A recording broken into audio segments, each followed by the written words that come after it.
Hello, I am Erica Trina Felipe, second year hospitality management student in Bulacan State University, Hagonoy Campus.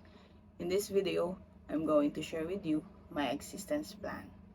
First, to keep my physical and mental health in a good situation, through living a balanced lifestyle, I will manage the time kahit may work or business na ako.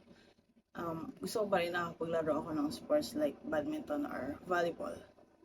Also, marami na rin ako napuntahang tourist spots in different countries or town. And marami na rin naging posisyon or na-experience sa mga naging trabaho ko. When it comes to spiritually naman, hindi ako yung tao nagsisimba every Sunday.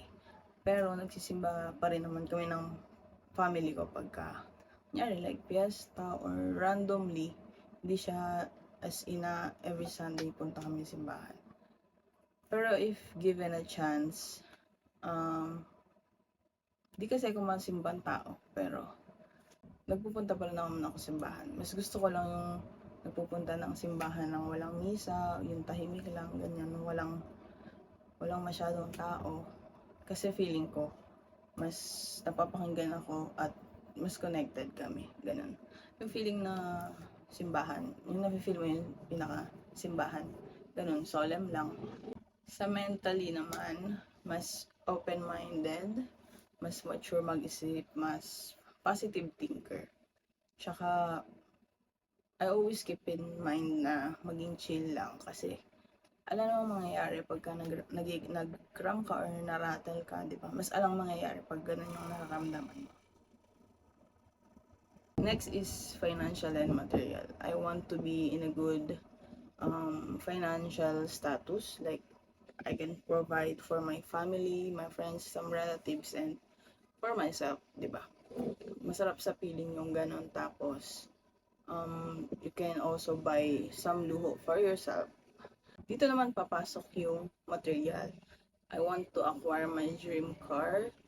Dati pa, nangangarap na talaga akong magkaroon ng kotse like family car.